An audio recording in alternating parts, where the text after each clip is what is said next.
Good morning, Bucknutters. Welcome to the Bucknuts Morning 5 here on Monday, May 22nd, 2023. I am Dave Biddle flying solo on today's show. All right, so I'm going to do a series of position breakdowns on the show in the coming days. We're going to start today with one of those. We're going to do a breakdown on the Buckeyes offensive line going into the 2023 season, who the starters are going to be, in my opinion, who the top backups will be in order, and what we can expect from Justin Frye's unit. So let's get into it. Okay, so we'll just go left to right. Most of this you guys already know, I'm sure, but we'll try and break it down a little further too. So left tackle looks like it's going to be Josh Frye. He repped there throughout the spring. Looks like he's going to be the starting left tackle. There's been some talk that, maybe Josh looks like more like, he's built more like a right tackle. I've even said that, big 6'6", 315, 320-pound kid.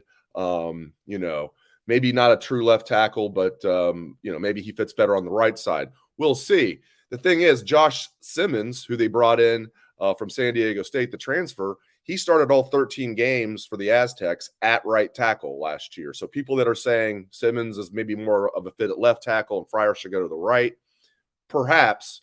But given the fact that Simmons played, all of his snaps at right tackle last year and played pretty well, and Fryer took all of his reps at left tackle during spring, tells me that's probably how they're going to keep it. I'm not saying Simmons is definitely going to win the right tackle job. I'll get to that in a moment, although I think he's the favorite. Josh Fryer. So we'll see about Josh Fryer. I believe in him. He was the sixth man last year. He got one start against Indiana and played well. So I think he's a fourth-year kid with a couple years of eligibility left, and I think Josh Fryer is going to have a good year. We'll see how good. I don't think he's going to be great, but I think he's going to be good. And then next to him at left guard is the best offensive lineman on the team, Donovan Jackson. I mean, there's some mock drafts that have him going in the first round. And there's not a lot of guards that leave after their junior year, after 3 years, and go in the first round. It's possible, but that just shows you what some people are saying about Donovan Jackson. He had a really good year last year as a first-year starter. He was the sixth man the previous year. Josh Fryer was that last year, as I just said. That was Donovan Jackson as a true freshman, and then was a full-time starter last year and played well as a sophomore. And I think we can expect Donovan Jackson to be playing his best football as a junior. He needs to, because as I said, he's the best offensive lineman on this team, and he needs to play that way. At center, sounds to me like it's going to be Carson Hinsman. I think most of you guys know that. Vic Cutler's also in the mix. Vic Cutler was the other transfer they got, the first transfer that they got for the offensive line. He's a young man, from Louisiana, Monroe. Actually grew up in the town of Monroe, Louisiana, and started there for a couple years. Started at left tackle for them last year, even though he's going to play center at Ohio State, can also play guard. Not a big guy, listed at 6'3", 290, 295. Listed at 6'3", 295. He looks more like 6'2", 285 when you see him out there. He's not a very big guy, but he at least provides some depth there, and he's going to give Carson Hinsman a run for his money at center.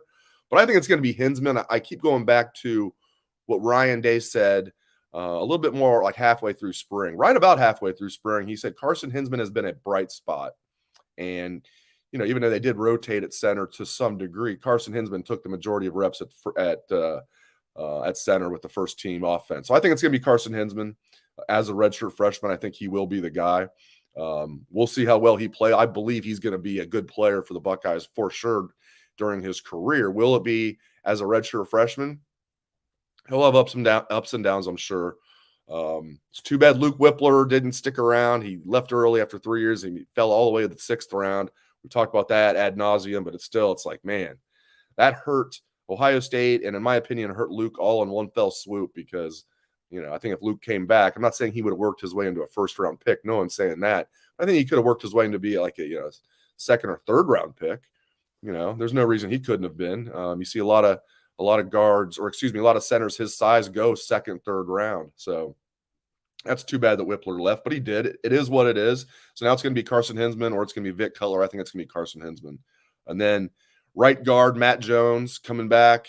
His second year as a full-time starter.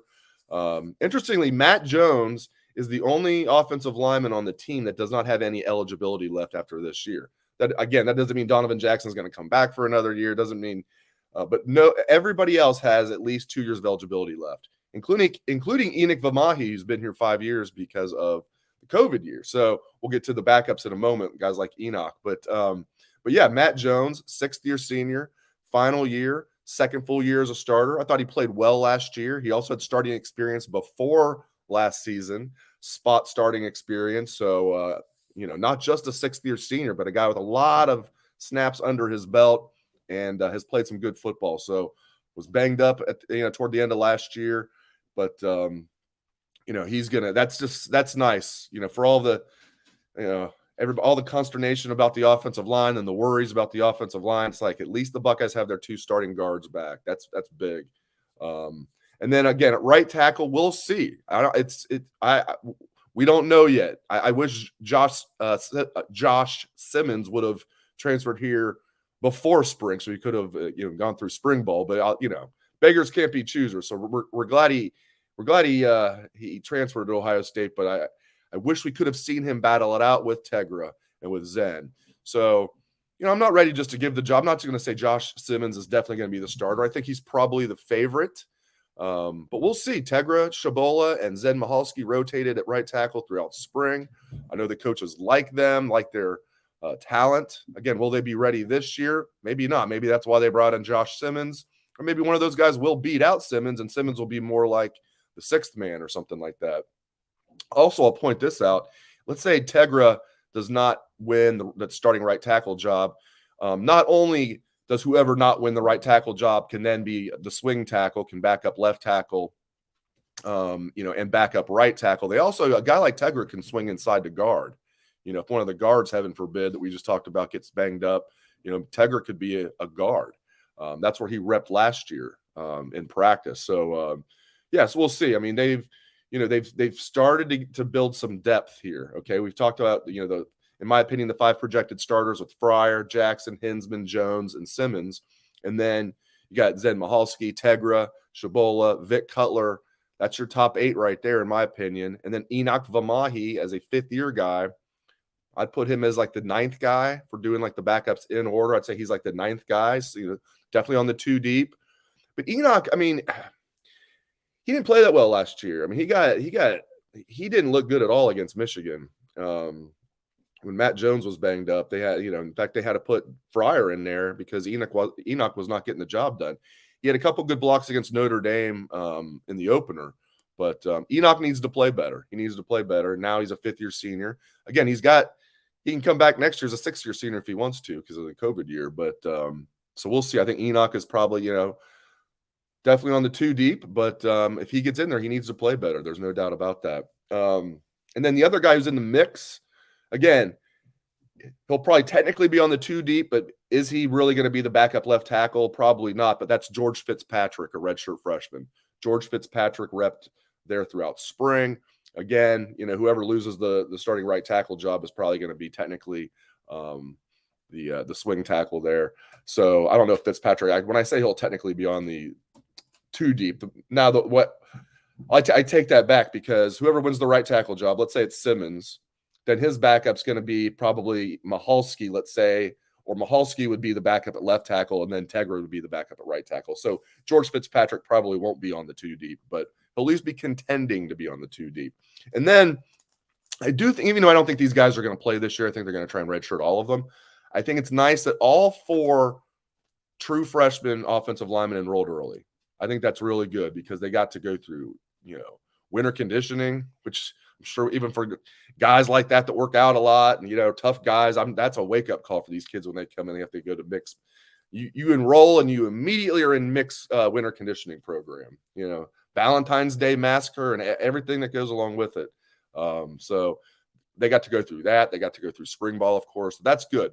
Talking about Luke Montgomery, Josh Padilla, who's repping at center, Austin Siereveld, and also, Miles Walker. Miles Walker is kind of the long shot of the group, so to speak, kind of the lottery ticket. The other guys are all 4-star recruits: Luke Montgomery, Padilla, Siereveld, all 4-star recruits. And I thought those guys looked good during spring for true freshmen that still should have been in high school. So liked what I saw out of the true freshmen. Again, I think it's just nice that they enrolled early, and that just provides more depth. Again, I think they're going to try and redshirt those guys, but if all of a sudden one of those guys is looking good, and they're like, wow, this guy, if needed, he could play, and then you have injuries, boom, there you go. Depth is a good thing. And there's other offensive linemen on the team that I'm actually kind of surprised that are still here. Older guys. There's a couple older guys, fourth-year guys. I don't need to mention their names. That seems kind of mean, but I'm frankly surprised they haven't transferred in Ohio State. Maybe they still will because Ohio State is over the limit. As you guys know, I am not worried about that at all. That always works itself out. So there you go. Now, what can we expect from this group? I mean, Justin Frye has his work cut out for him. There's no doubt about it. You lose 3 offensive linemen to the draft, even though DeJuan Jones and Luke Whippler fell further than anybody expected. They were still draft picks, 4th round and 6th round. That's nothing to scoff at. If you just, remove the projections going into the draft, you still lose a 4th round pick and a 6th round pick.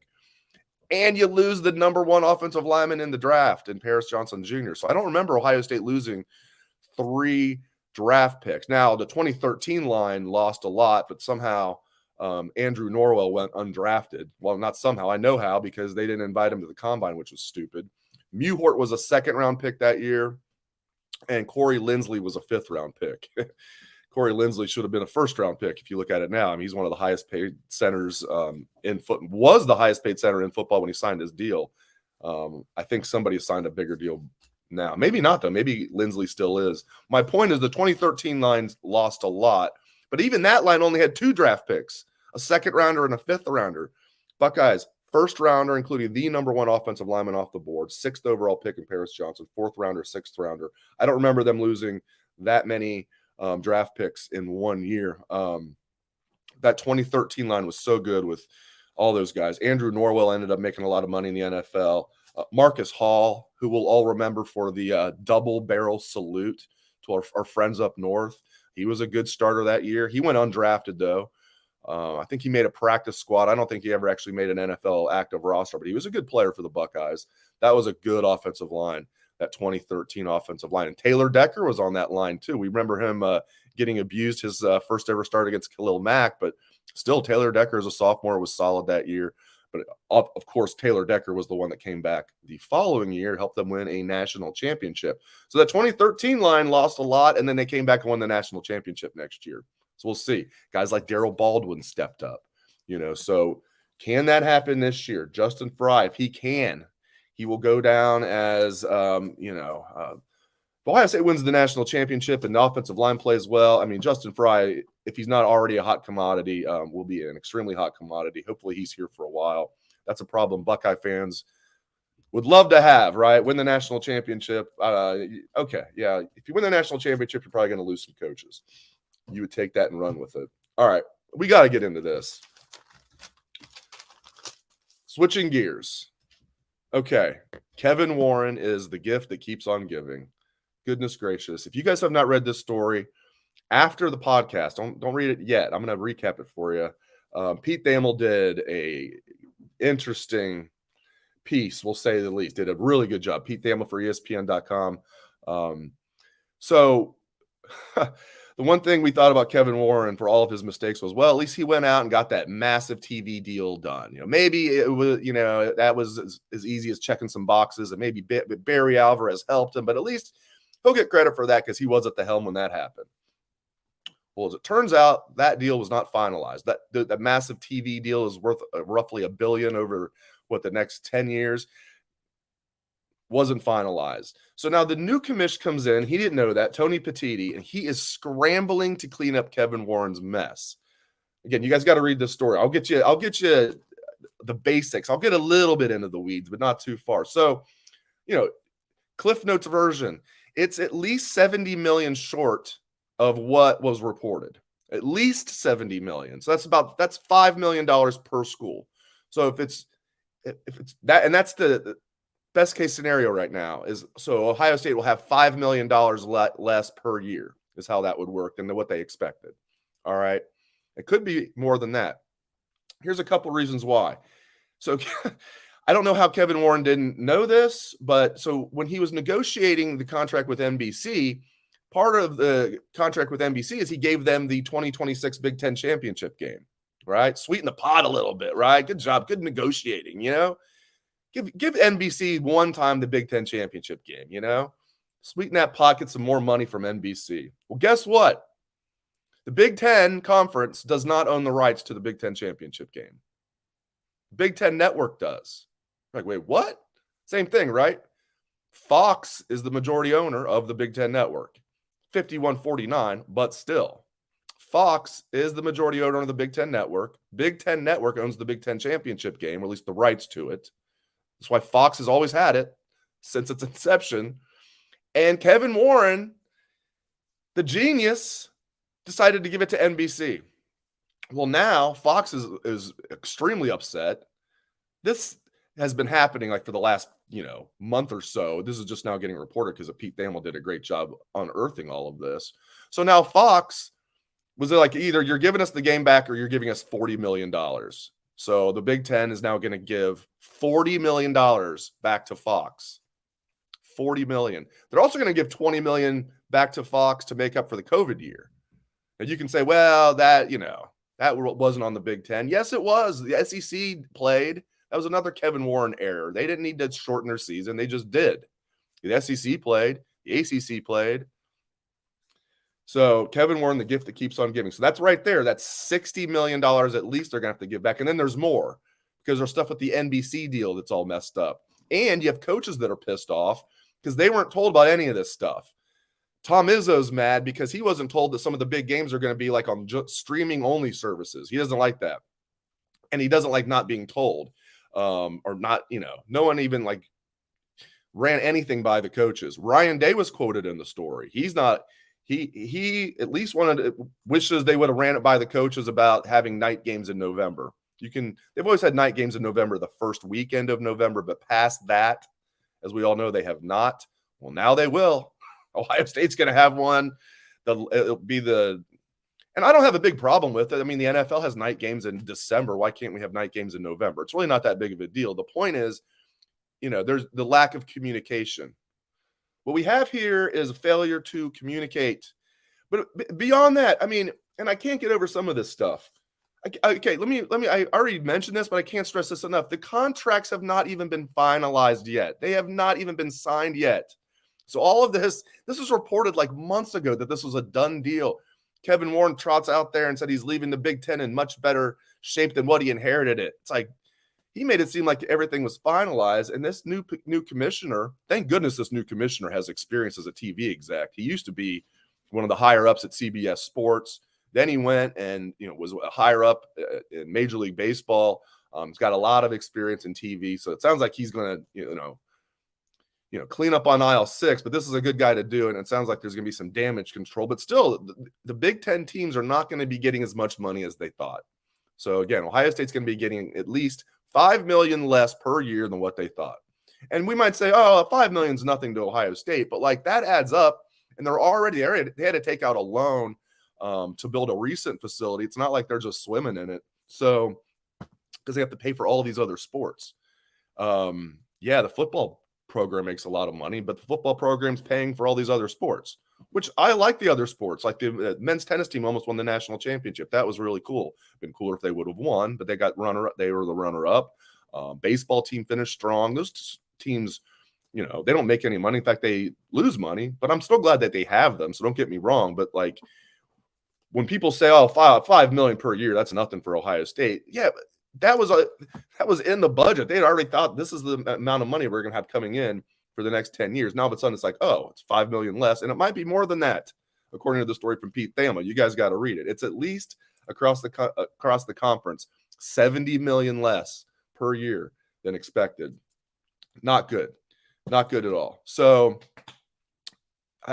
Kevin Warren, there's even talk that Kevin Warren, part of his contract called for, if certain things happen on the way out the door, with the TV contract, he would get a bonus. Like Jim Delaney, when he left, got a $20 million bonus, for example, for everything he did with, setting up Big Ten Network. And I would say Jim Delaney deserved that. That was groundbreaking, and we might not have liked it at the time, but Big Ten Network's been a success. There's no way you can argue it hasn't. And he was kind of a pioneer in that respect. Look at all the, networks that have fallen in the Big Ten Network's footsteps.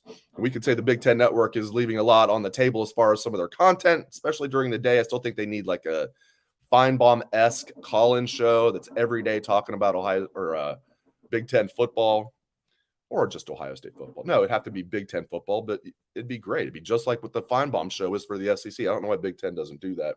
But here's the thing, Kevin, the Big Ten has now hired a firm to research whether or not Kevin Warren deserves a oh gosh, I just lost the word I was looking for. Not settlement. You guys know what I mean. Payout. Because now because the contracts aren't finalized and a lot of the stuff that was reported is not true. Now they're wondering, maybe he doesn't deserve a bonus. But instead of just saying we're not paying you a bonus, they actually are hiring a firm to say, oh, are we going to give him the bonus? Like, how about just say, you screwed up. Even the thing that we thought you didn't screw up, you screwed up. You're not getting a bonus. You're not getting a dime. Like, I don't know what they're doing. And the poor Chicago Bears, geez, at least he's their problem now. But I just was floored when I saw this. I mean, when you don't have the authority to give the Big Ten championship game to NBC, you give the Big Ten championship game to NBC. And Fox is pissed off about it, and rightfully so, since they own the rights to it. And they're like, you're either giving it back to us or you're paying us $40 million. So not good. Not good at all. All right. I think they'll still survive in the Big Ten, though. I think they're still going to have, overall, it's still a good deal, but it's amazing that all of the stuff that was reported wasn't accurate because Kevin Warren sounds like I don't know if he lied, maybe misled. Maybe we'll give him the benefit of the doubt and say he misled. It wasn't quite a lie, but I don't know, man. That was a eye-opening story. Well, I appreciate you guys joining me here on the Bucknuts Morning 5. Hope everyone has a great rest of your day.